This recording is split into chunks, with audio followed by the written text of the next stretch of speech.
Shalom mais uma vez, meus queridos. Boker Tov, boa tarde, aliás, bom dia. Que o Eterno vos abençoe mais uma vez, nesse dia 12/8. Nossa mensagem número 13 do podcast aqui no canal Fábio Pires.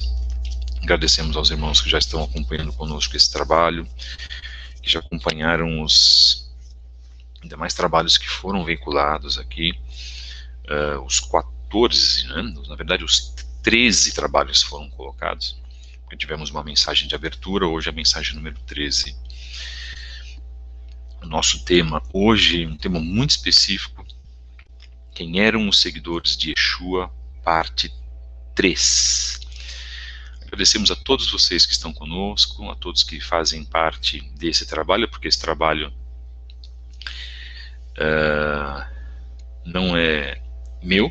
Esse trabalho, em primeiro lugar, é do Eterno. Esse trabalho é para reverenciar o nome dele. Esse trabalho é um trabalho que está sendo veiculado de uma maneira muito simples, muito humilde, né? A gente procura dar o melhor, às vezes com alguns atrasos, às vezes com alguns percalços, alguns temas que nós temos que resolver na nossa vida particular. E estamos nas redes sociais, se você quiser nos acompanhar, @Fabio73book.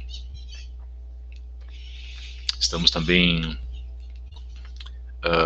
em @CEETDerazahav, @CEETDerazahavGO. Ambos, aliás, os três, no Instagram. Se você quiser acompanhar a nossa mais nova página, estamos em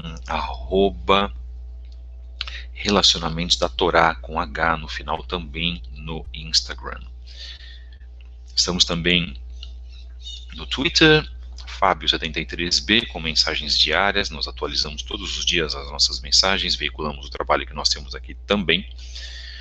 Estamos trabalhando juntamente no WhatsApp com os grupos Estudos Origens Hebraicas e Estudos do Judaísmo 2. Esses grupos têm 5, 6 anos respectivamente, são grupos antigos e que procuram também tratar de temas espirituais, né? Não é apenas tratar do que é judaísmo, não é apenas tratar do que é Teshuvah, mas no sentido de que como nos comportamos perante a Teshuvah e como nós devemos, na verdade, mudar as nossas vidas perante a Teshuvah.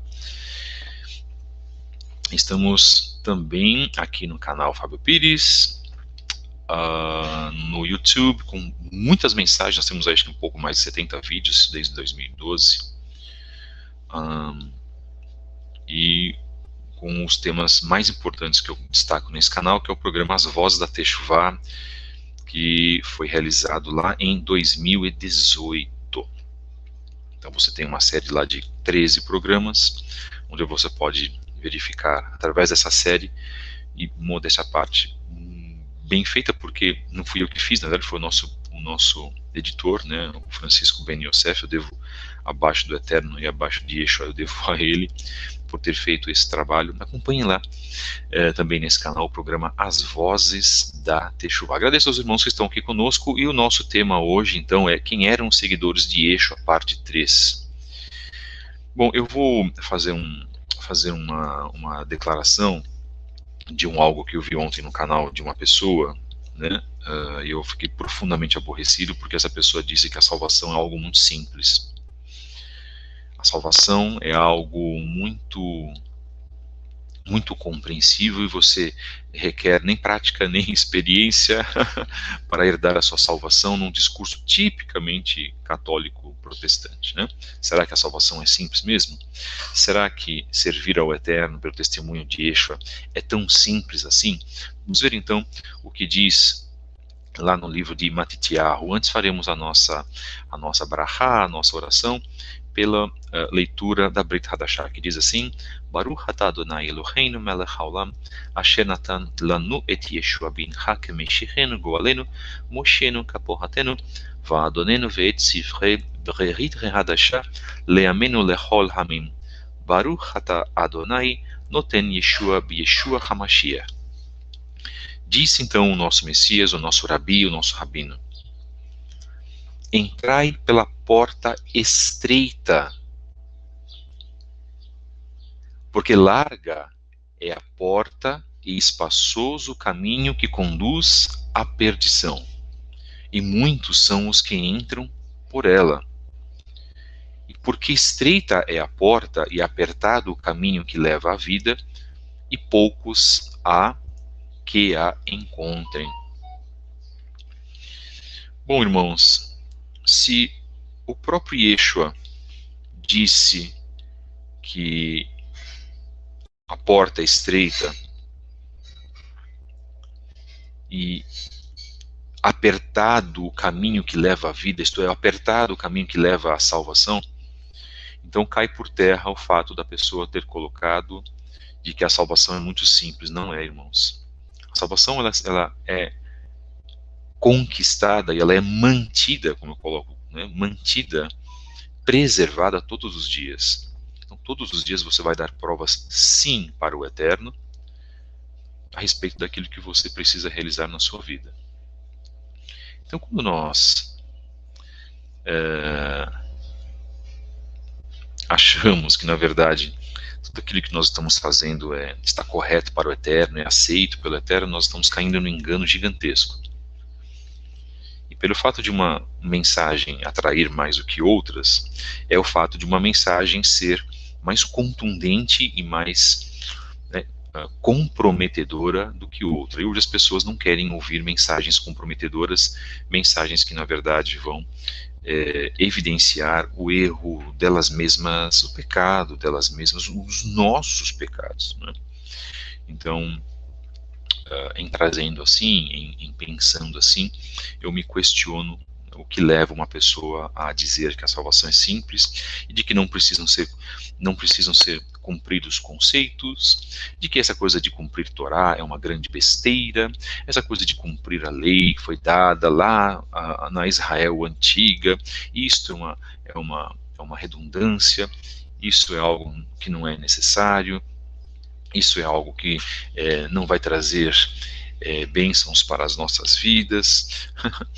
Quando o próprio Yeshua, em Matitiahu 5, 16 a 20, né, ele enfatizou, na verdade, o cumprimento da Torá. Então, nós podemos escolher o caminho hoje, como diz o livro de Devarim, Deuteronômio, qual o caminho que nós queremos escolher, o da bênção ou o da maldição.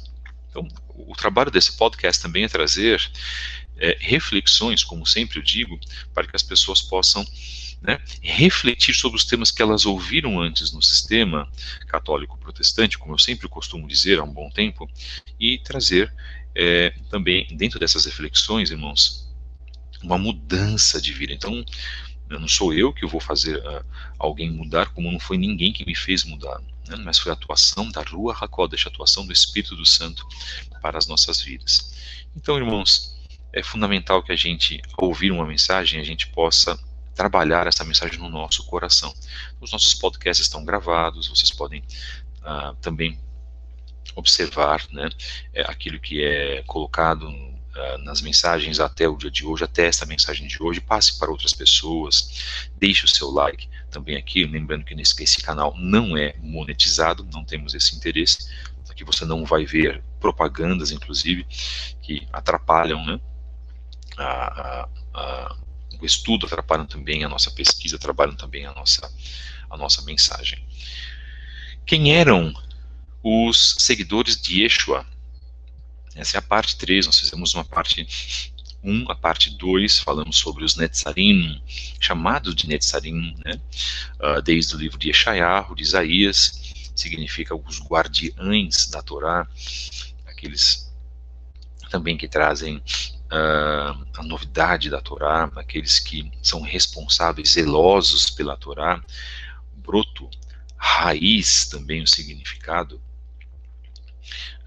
Yeshua também é chamado de a raiz de Ishai, Netzer de Ishai, não é? O broto de Ishai, ou broto de Jessé, como que a raiz de Jessé, como queiram alguns. Então é interessante a gente deixar sim as pessoas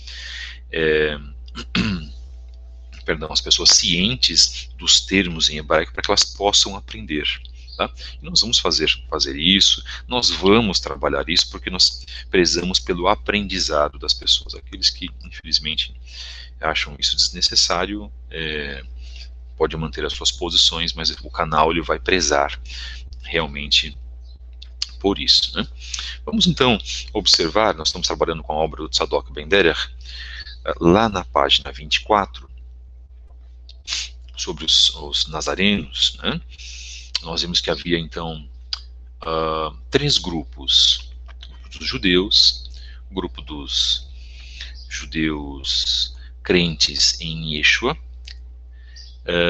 o grupo dos gentios crentes ou não judeus, crentes também em Yeshua. Só que os 2 últimos eles se entendiam muito bem, porque eles possuíam o mesmo Messias. A eles, por exemplo, lhes era ensinado a Torá sagrada. A eles lhes eram evidenciado a vontade do Eterno através da Torá. Isso é fato, isso não há como ser quebrado, né?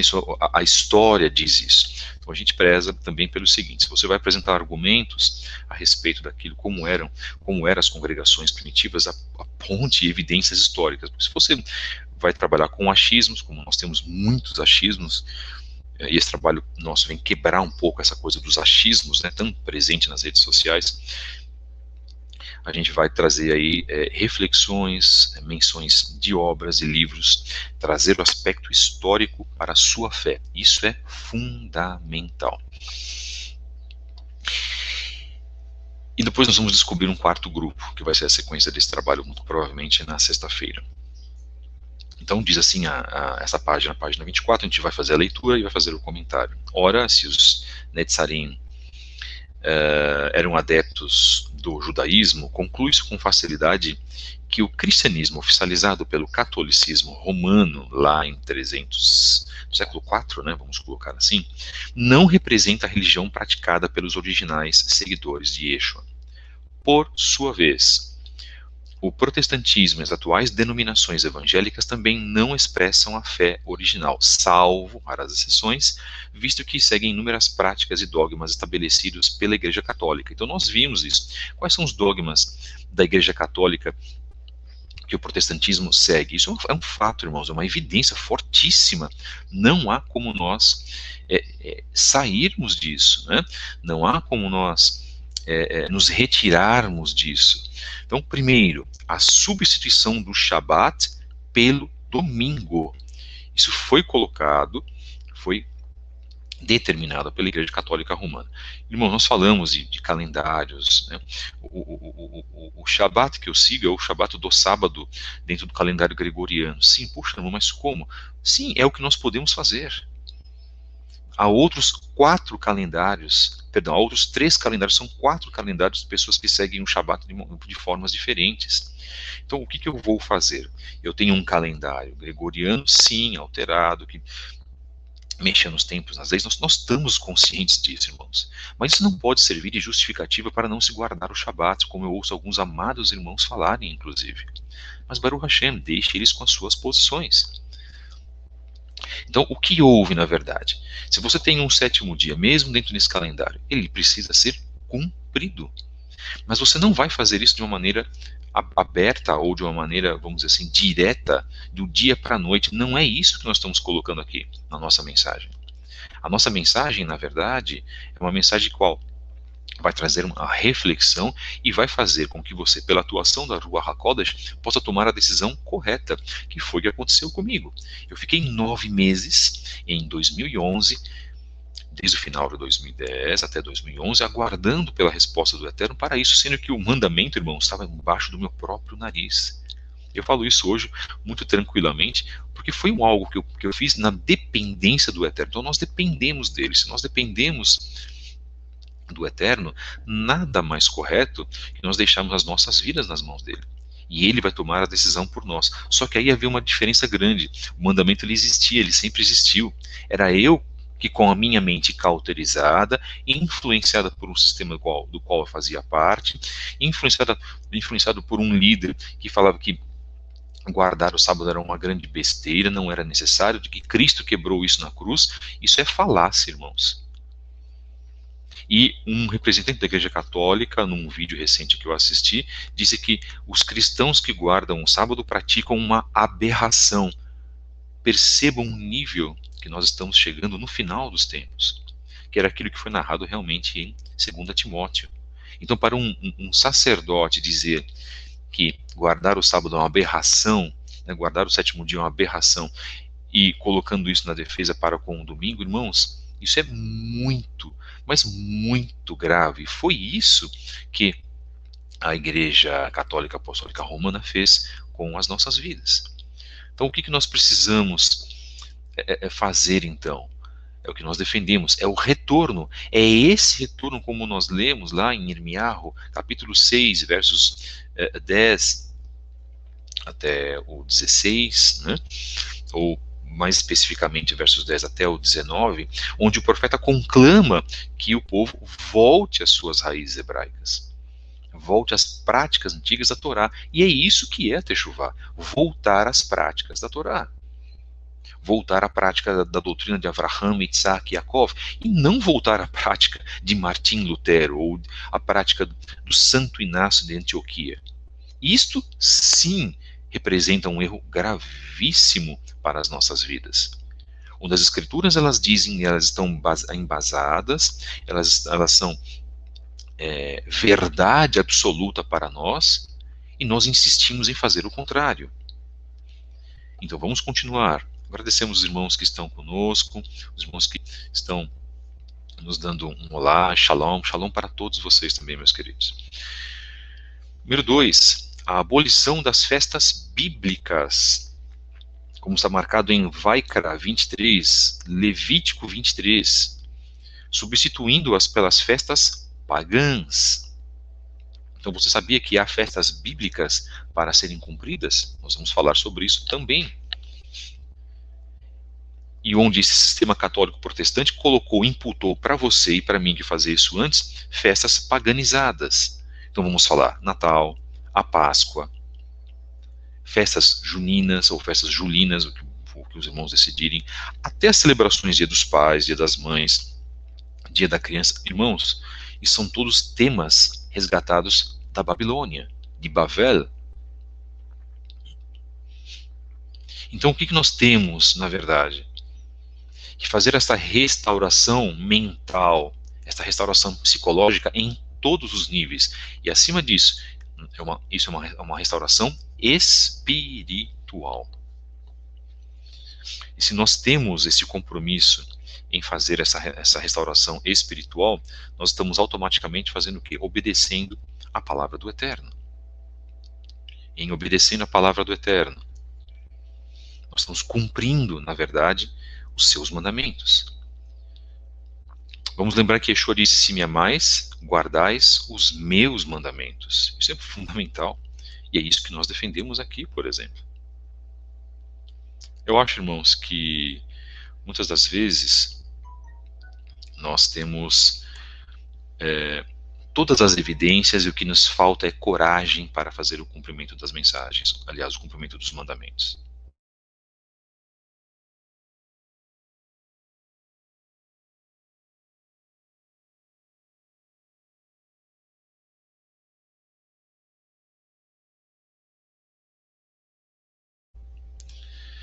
Continuando então, meus irmãos. 3. A falsa ideia de que a Torá foi abolida. Isso nós comentamos agora, a falsa ideia de que a Torá foi abolida na cruz, como diz o cristianismo, né? Na cruz de Cristo. Será mesmo? Será que o Eterno voltaria atrás na sua lei sagrada? Será que o Eterno realmente, irmãos, iria abolir todos os mandamentos?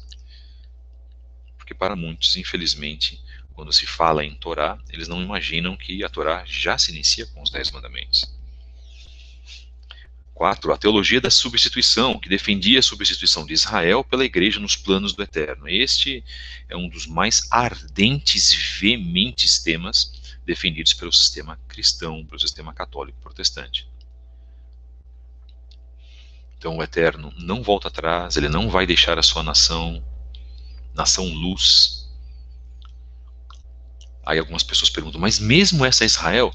Irmãos, sim, mesmo essa Israel. É isso que as pessoas precisam compreender. E as pessoas querem espiritualizar dizendo, existe uma Israel espiritual. Esta Israel espiritual, ela vai se unir à Israel que está hoje. E todos os judeus que estão hoje, vamos deixar de lado certos preconceitos, porque existe um preconceito semita dentro da Techuvá, inclusive. Como que você pode fazer Techuvá criticando os judeus? É impossível isso, irmãos. E que as pessoas criticam os judeus pelo fato de eles não aceitarem Yeshua. Será que as pessoas que fazem isso não estão se atentando de que isso é um momento profético que os judeus estão vivendo? De que os olhos deles serão abertos, horas. Então existe uma teimosia, existe este preconceito, né, de achar que essa Israel não é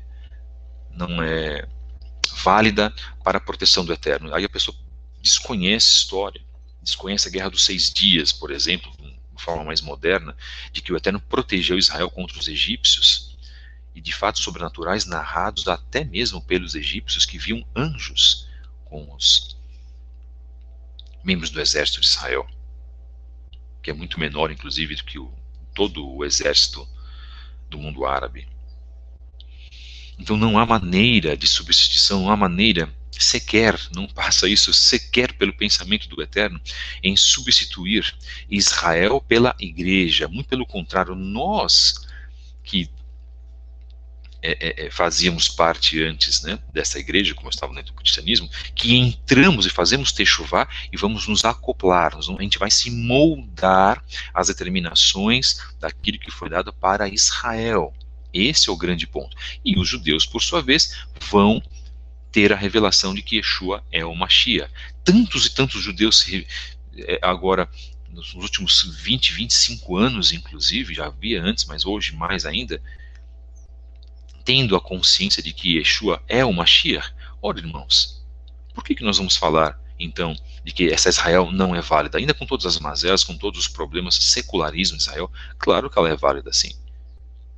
Há pessoas que oram diariamente a religiosos idôneos e íntegros dentro da nação de Israel. Há judeus messiânicos íntegros dentro da nação de Israel. E há cristãos que oram muito por Israel. Se o Eterno não protegesse essa Israel que está hoje localizada naquela pequena porção de terra, apenas 13% do território original, se o Eterno não fosse por ela, ela nem teria existido em 1949.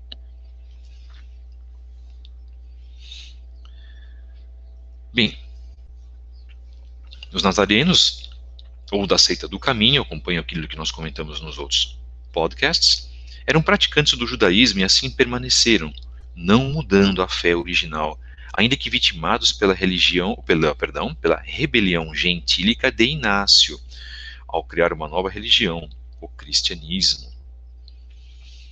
Vamos ver então o que dizem alguns a respeito dos nazarenos. Então nós falamos aqui de Inácio, né, que é um dos chamados pais da igreja, que desestruturou, né, inclusive as palavras do apóstolo Paulo de Shaul HaShaliach. Vamos ver o que se diz, na verdade, a respeito disso, né? Então, no século IV, estruturou-se o cristianismo como religião oficial, por meio do catolicismo romano, ensejando a perseguição a pessoas de outras crenças. Então, algo totalmente contraditório ocorreu. Agora se revela o ponto que eu gostaria de chegar para vocês. Os cristãos, lembram-se, chamados de cristãos cristianos lá em Antioquia, que no passado eram amigos e liderados pelos nazarenos, começaram a persegui-los e exterminá-los, isto é, pessoas que se diziam discípulas de Yeshua, cristãos, condenavam e martirizavam os nazarenos, os primeiros seguidores de Mashiach, irmão assassinando irmão em nome da nova religião.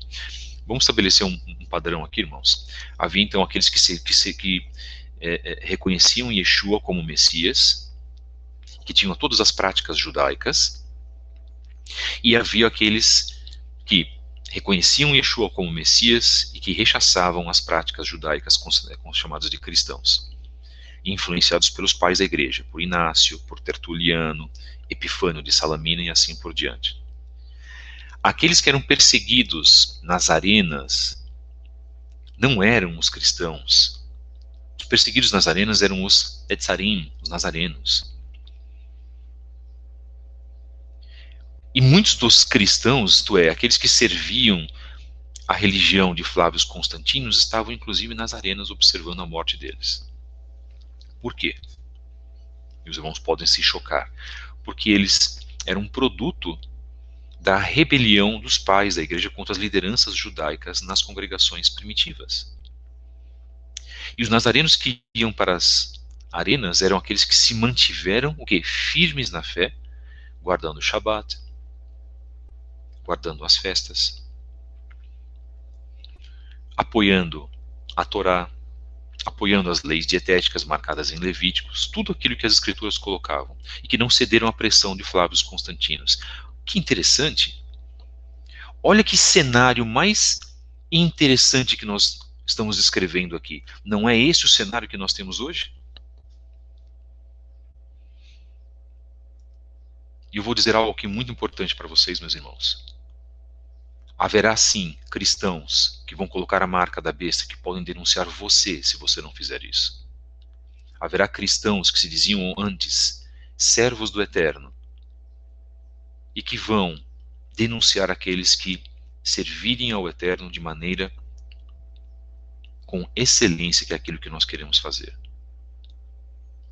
Pessoas de mente cauterizada, pessoas que já perderam, na verdade, o temor do Eterno. Como líderes que dizem que podem sim colocar a marca, que isso não vai lhes causar nenhum tipo de problema. Eu não estou entrando no mérito do que será a marca, se será um chip, se será uma tatuagem quântica, do que será, irmãos. Mas isto certamente vai acontecer. Então, se nós não colocarmos as nossas vidas em ordem para com o Eterno, em todos os sentidos, nós não vamos ser aprovados. E cai aí o discurso daquilo que foi colocado, que eu coloquei no início do podcast. A salvação é simples, não requer prática e nem experiência. É simples de se lidar com a salvação, não é simples de se lidar com a salvação, e não caiam numa falácia dessa. É muito simples e fácil chegar num programa de YouTube, você tendo 500 mil seguidores, 1 milhão de seguidores, e falar qualquer coisa, sabendo que as pessoas já vão aceitar qualquer coisa que você falar. Então nós devemos ter muito cuidado com aquilo que nós fazemos. Cuidado com aquilo que nós falamos. Em Yohanan Aleph, 1 João 2,19, nós temos: eles saíram de dentro de nós, mas não eram parte de nós, porque se fossem dos nossos, teriam permanecido conosco. Que interessante. Yohanan diz isso. Saíram do nosso meio e se revoltaram contra nós. Se tornaram anomistas, anti-Torá. Epifânio de Salamina, um dos, entre aspas, pais da Igreja Católica, que viveu no final do século IV, então vamos fazer uma pequena narração daquilo que ele colocou. Ele escreveu uma obra que criticou os nazarenos. Para Epifânio, os nazarenos seriam hereges. Lembrem-se, essa mensagem para a reflexão dos irmãos. Eu tenho certeza que vocês vão fazer a reflexão devida a respeito do que está sendo falado aqui, e que quebra, inclusive, todo o discurso da Igreja Católica Apostólica Romana, nas suas falácias e na sua ladainha de mais de 15 séculos.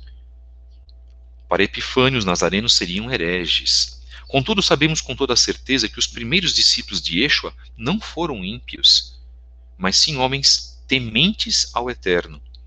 Vamos ver então o que Epifânio diz. Ele que criticava e ia contra os Netzarim, os chamados Netzarim, diz assim, abre aspas: os nazarenos não diferem especialmente dos outros, se referindo aos judeus ortodoxos, né? Pois praticam os mesmos costumes e as mesmas doutrinas prescritas pela lei judaica, isto é, pela Torá, com a diferença que eles, os nazarenos, creem em Mashiach Yeshua. Eles, os nazarenos, creem na ressurreição dos mortos e que o universo foi criado pelo Eterno. Eles afirmam que o Eterno é um e que Yeshua HaMashiach é seu filho. Eles, os nazarenos, são bem versados na língua hebraica, leem a lei, leem a Torá, referindo-se à lei de Moisés, a lei de Moshe. Nós falamos lei de Moisés, foi a lei que foi passada a Moshe, não é? A lei não pertence a ele, tá, irmãos? Alguns cristãos chegam também para criticar, vocês seguem a lei de um homem. Não, nós não seguimos a lei de um homem, nós seguimos a lei do Eterno, que foi dada a um homem que era líder naquele momento e que conduzia a nação de Israel para a terra prometida, diga-se de passagem. Eles são diferentes dos judeus e diferentes dos cristãos, apenas no seguinte: Epifânio colocou já aqui, irmãos, diferentes dos judeus e diferentes dos cristãos. Então já havia este terceiro movimento dos cristãos antinomistas, que estavam submetidos à religião de Flávio Constantinos. Entendam isso, irmãos. Eles discordam dos judeus porque chegaram à fé no Messias, mas são distintos dos verdadeiros cristãos, palavra verdadeiros cristãos, segundo Epifânio, porque praticam os ritos judaicos da circuncisão, a guarda do Shabat e outros. Isso aqui está na obra En contra de las herejías Panarion, uma obra em espanhol. Verifica-se então no texto que Epifânio faz uma diferenciação entre os nazarenos e os cristãos. Todavia, é importante lembrar que Epifânio foi um dos grandes protagonistas do estabelecimento das doutrinas da Igreja Católica Romana no século IV. Assim, os cristãos elogiados por Epifânio eram aqueles que seguiam o catolicismo romano, enquanto os nazarenos, isto é, os netzarim, eram aqueles que se recusaram a aceitar a autoridade da Igreja Católica Gentílica. Tirem vossas próprias conclusões e observem se não é exatamente isso que está acontecendo nos tempos de hoje, com a adição dos nossos irmãos protestantes, salvo uma parte que guarda o quarto mandamento, o mandamento do sétimo dia. Obrigado, meus queridos, que o Eterno vos abençoe em nome de Yeshua Mashiach. Esta foi a mensagem que será continuada na próxima live. Meu nome é Moré Fábio Pires, agradeço demais aos irmãos que estiveram conosco, muito obrigado. Eu acho que essas mensagens são muito contundentes, inclusive, é difícil, acho que para os irmãos ouvirem, e inclusive difícil para eu passar, mas o Eterno tem nos abençoado. Acompanhe-nos pelas redes sociais, lá no Instagram, @Fabio73book, @CEET-Derech-Zahav, @CEET-Derech-Zahav-GO, nossa mais nova página, @Relacionamentos da Torá, se você quiser saber um pouquinho mais sobre relacionamentos, mas quando você for lá na página, Relacionamentos da Torá, lá no Instagram, leiam os comentários, tá, irmãos? É muito importante, né? Nós deixamos os comentários para que eles sejam lidos, porque só a foto, só a imagem, ela é a porta da entrada para os comentários, tá? Isso é muitíssimo importante. Acompanhe-nos também no Twitter, Fábio73B, acompanhe-nos também aqui no canal do YouTube, canal Fábio Pires. Nós estamos de férias na rede social Facebook, nós temos muitos estudos lá desde 2011, você pode acompanhar os nossos estudos. Então é fabio.pires traço 79. Então vocês vão achar lá a fotinho, talvez se os irmãos tiverem algum problema, mandem e-mail para nós. Então e-mails também pelo vou deixar marcado aqui, se alguém quiser enviar e-mail, pode enviar. Tem alguns e-mails que eu preciso ler e responder, tá? Eu estou ciente disso, fiquem tranquilos. Então o nosso e-mail é fabio73b@gmail.com. Então, se vocês quiserem também nos acompanhar com mais informações, vai ser um prazer conversar com todos vocês. Esse trabalho é feito para o Eterno. Que o Eterno cresça e nós diminuamos. Nós não somos absolutamente nada, estamos aqui vivos e esse trabalho sendo feito apenas pela misericórdia do Eterno. Muito obrigado, meus queridos. Eu agradeço demais a presença de todos vocês. Um grande abraço. Esse trabalho é feito para os irmãos, é um trabalho feito com carinho, com amor, com respeito e com consideração. Acompanhe-nos na próxima sexta-feira, dia 14, com a continuação deste trabalho. Então, quem eram os seguidores de Yeshua? Parte 4. Shalom Aleichem, paz seja convosco, que o Eterno vos abençoe em mais um dia. Beshem Yeshua HaMashiach.